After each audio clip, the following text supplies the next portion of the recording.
again here at Filmatic. I'm your host, the Film Doctor. And we are about to jump right into it. I'm excited to do this trailer review for what's coming soon. We are looking at Fast and Furious Part 9. I'm excited not because the internet ruined everything for me. I go on Facebook and all of a sudden, I now know that Han's coming back. Pissed! Haven't even seen the trailer. I'm pissed. Already know. All right, whatever. No big deal.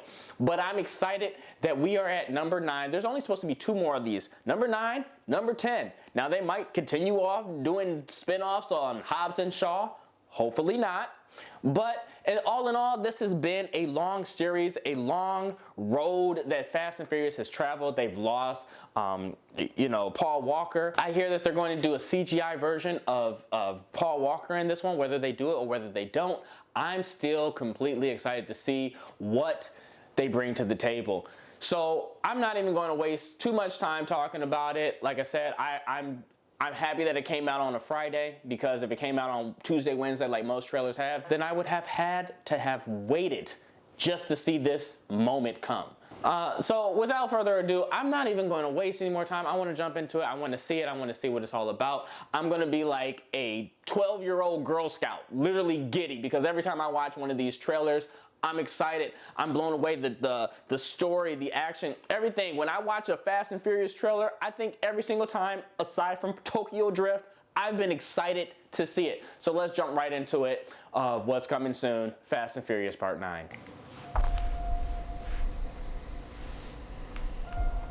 I used to live my life a quarter mile at a time. But things changed. I'm a father now. I will always be in your heart. Little Brian, I have a gift for you. The music, though, that's Your daddy sweet. gave me this. No, I'm gonna give it to you. It's very special. It's for protection from what's coming.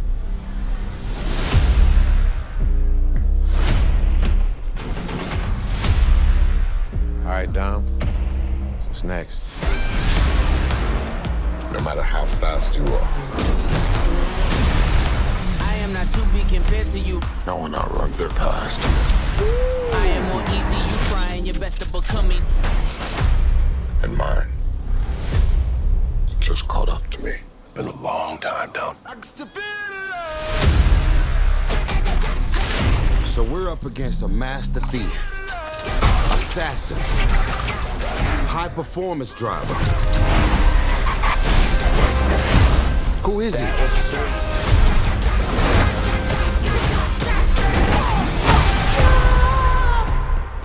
Jacob is Dom's brother.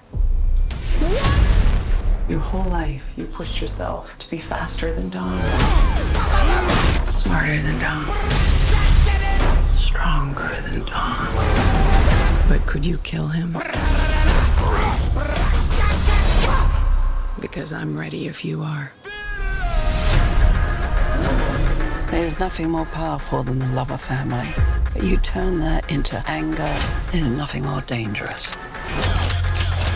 Maybe this is the end, but we're gonna go out together. You know I'd ride to the death with you.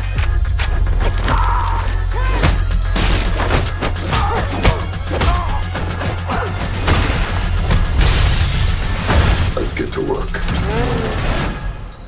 Please tell me that's not a Pontiac Fiero strapped to a rocket engine? Impressive. I know. No, that's not impressive. My ass is in fuego!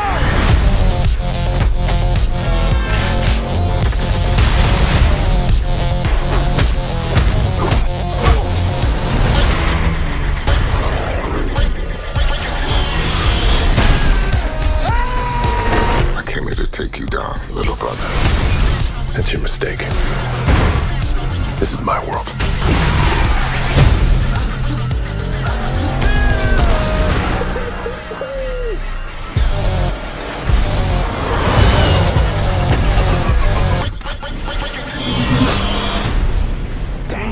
They got a magnet plane? Hold on. Tell me you're not thinking what I think you're thinking. There's no bridge! Oh, hell no. Oh my God.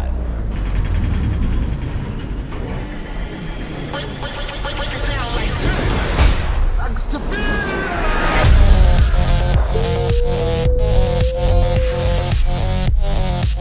Hey guys. Surprise. Nice clubhouse.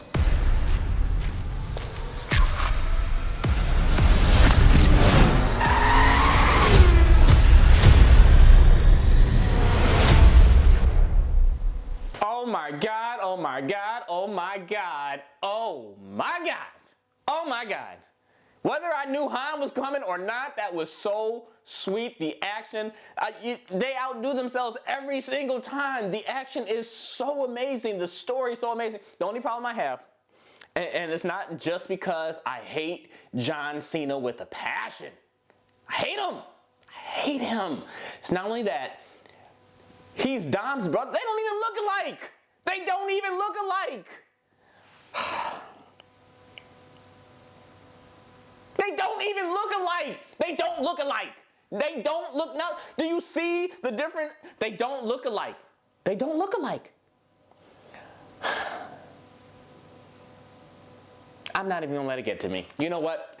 Let's jump into new releases. This movie, the rhythm section, is what I'm talking about today. And the rhythm section, you know, I hate to always talk about like my rating, their rating, but honestly, for me, because I'm a film maker and a film major, it's inside of like a B minus range. But that's not why I do this channel. I want to talk about what other people, the majority, when you guys go see it, what you guys see it for what it's worth. Because I can talk about cinematography and music all day, but that's not going to mean anything because a lot of people just go to see if it's going to be a good movie, if it's entertaining to them. And this movie, I would say this movie rates in as a C+. Now, there are so many things that had me hyped up about this movie for the sole purpose that it's by the director that does The Handmaid's Tale. It has the producers of all the Bond movies. So to me, it was like great cinematography mixed with great action. And then when I'm sitting there watching and they're rolling like the opening credits, I find out that the person doing the music is Hans Zimmer. Now, if you don't know who Hans Zimmer is, he did the music inside of The Dark Knight and Inception. He is phenomenal. If I had to go with like best music of all time, it'd be Michael Jackson, Eminem, and Hans Zimmer, okay? And he doesn't even do like lyrics, he just does music. He's probably one of the greatest composers ever, alive, ever. So to me, they had so many talented individuals working on this project. And I don't know if it was what I thought it was going to be. Like, it was good. My gripes are that it started off very slow. It took a very long time to get into the story and the meat of the whole thing. I mean, I feel like with a story like that, they should have opened up with action. It was very slow. There wasn't a lot of action, but you know, maybe about 40 minutes in, it gets into the story, gets into a lot of the meat of what's going on and everything. And honestly, when I'm sitting there, I'm thinking in my head, I said, you know what, if they don't end this good, I'm giving this a D to an E rating because this is not good. But it got to the end, and the ending was really good. They closed all the loose ends. They you know, were able to close out all the characters. They were able to tell a story with this really shocking ending that will blow your mind. And I think all in all, it was worth at least exploring. It was worth, I think, watching. But I think that when you look at it, like for a while, you want to see this badass chick that goes in there, learns how to fight, and goes after everybody.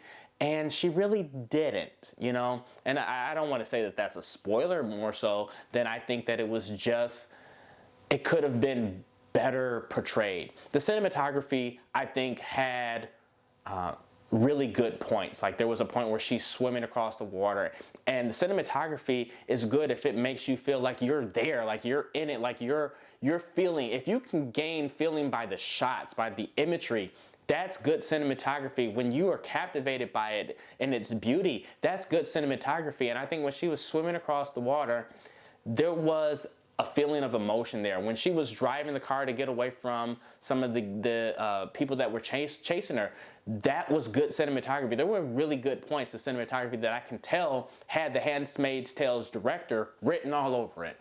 But all in all, I think that you would see it and you'd be like, this is slow. But if you stayed with it, you watched it, you saw it from beginning to end, that you would say, yeah, it's an average movie. I liked it. I mean, it was all right.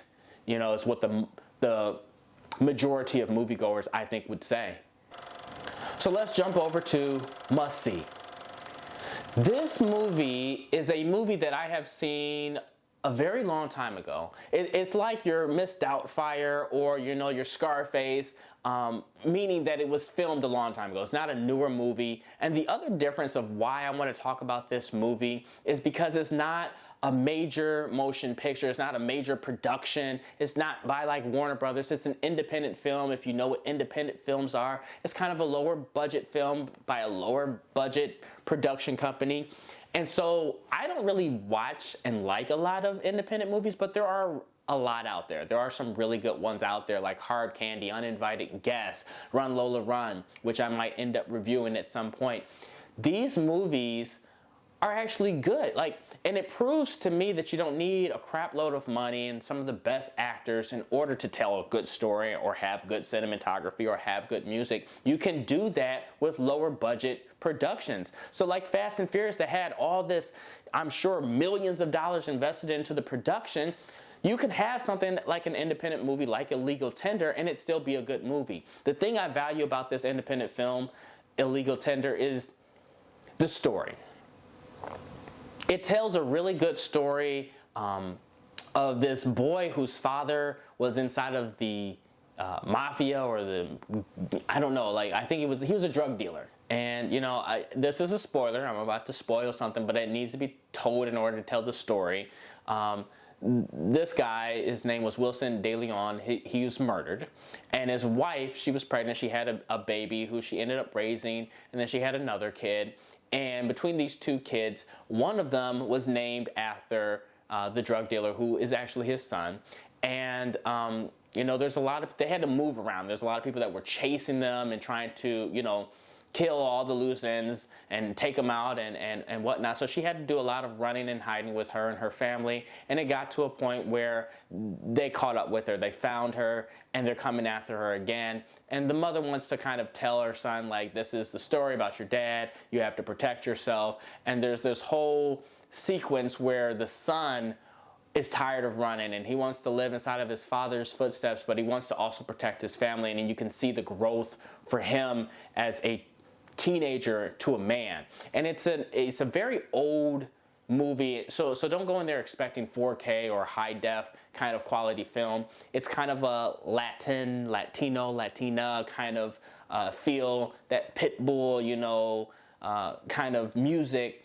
And for what it's worth, I mean, looking at it, if you look at it like you would look at it if you were to just pop in an old school movie like Miss Doubtfire and watch that, it would be the same sequence. So if you can sit through that kind of older film and just watch it as a movie and watch it to be entertained and watch it to see if it's going to pull you in, then I think that you're going to like it. To me, it's an A- rating. I'm not saying that just because I liked it. I really think that if you sit there and you watch it, because it's hard for a lot of people to watch those older films and be captivated, that now we're inside of an era where we like all those explosions. If you could sit there and watch this older movie as if it was 20 years ago, then I think you're going to enjoy it. Hands down, it's a good movie, great story, great action, great music. It had everything that you could possibly think of. I mean, cinematography, this is back in the day, so I really can't say that it had the greatest cinematography, but for what it's worth, like I always say, the story is probably the biggest driver of what makes a good movie. Everything else kind of contributes to that, but this story was really good. You can see the growth, you can see the suspense and the thrilling moments that kind of pull you into the story and make you a part of it. So all in all, that's really all I had to say. This movie was an A-, it was a good movie. You should check it out. It's called Illegal Tender. Such a great movie. That's all that I have for you guys today. Thanks for joining me on this episode. I'm your host, The Film Doctor, and don't forget to subscribe, like, and share. And this has been another exciting episode of Filmatic.